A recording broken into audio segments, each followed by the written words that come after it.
Hi అండి, welcome to Archana's కమ్మని రుచులు. ఎంత కలర్ఫుల్ గా ఉన్నాయి కదా వెజిటేబుల్స్. వీటితో ఒక న్యూ రెసిపీ చేద్దాము. చాలా డిఫరెంట్ గా ఉంటుంది. ఇప్పుడు తయారీ విధానం చూద్దాము. ఇప్పుడు ఈ ప్లేట్ లో ఉన్న వెజిటేబుల్స్ తో ఒక రెసిపీ చేద్దాము. దాని పేరు దహీ సబ్జీ అండి. చాలా బాగుంది. ఫస్ట్ టైం చేశాను, భలే కుదిరిందండి.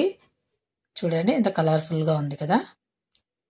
అదిగోండి, చపాతీల్లోకి బాగుంది, రైస్లోకి కూడా బాగుంటుంది, కానీ చపాతీలోకి అయితే ఇంకా బాగుంటుంది.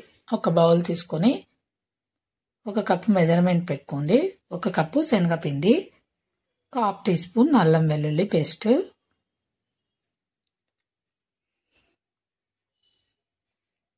తర్వాత చిటికెడు పసుపు, తర్వాత 1 కప్పు పెరుగండి. అదే కప్పుతోనే బాగా కలపండి, ఉండలు లేకుండా. అలాగే కొంచెం సాల్ట్ కూడా వేసుకోండి.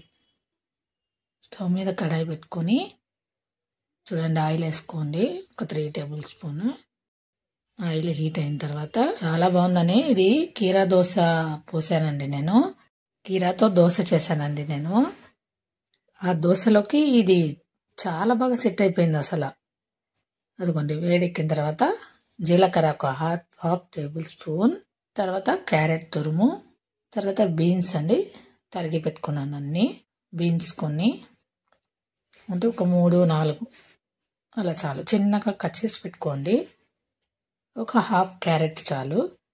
కొంచెం ఇది ఫ్రై చేసిన తర్వాత ఇప్పుడు కాలీఫ్లవర్ ముక్కలండి, ఇవి కూడా చిన్నగా కట్ చేసుకొని అదిగోండి ఒక 4 టేబుల్ స్పూన్లు ఉంటాయి అంతే.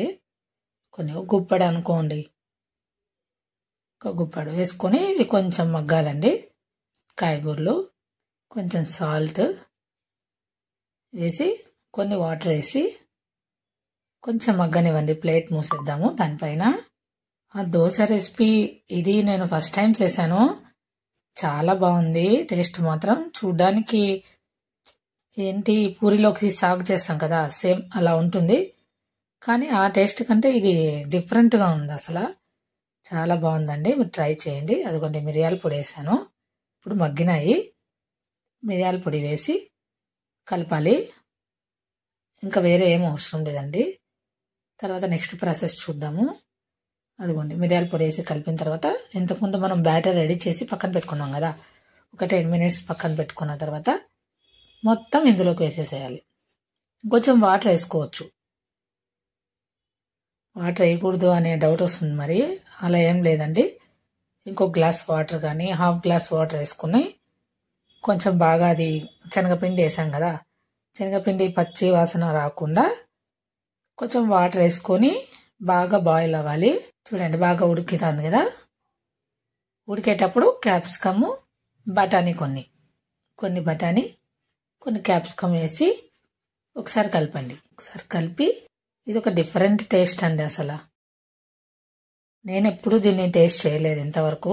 చూడండి బాగా ఉడుకుతుంది కదా, అందులోనే వెజిటేబుల్స్ బఠానీలు అన్నీ మగ్గిపోతాయి. బాగా ఉడికిపోయింది.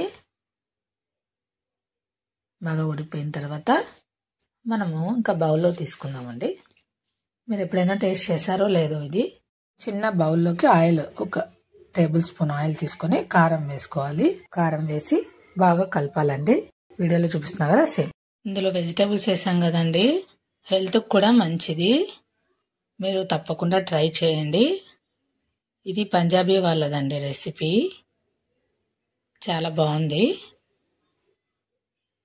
మా అబ్బాయి స్కూల్లో ఫ్రెండ్స్ తెచ్చారంట ఇది. అలాగే మా ఛానల్ని సబ్స్క్రైబ్ చేసుకోండి. కొత్తగా చూస్తున్న వాళ్ళైతే వీడియోకి లైక్ కొట్టండి ప్లీజ్. Thank you.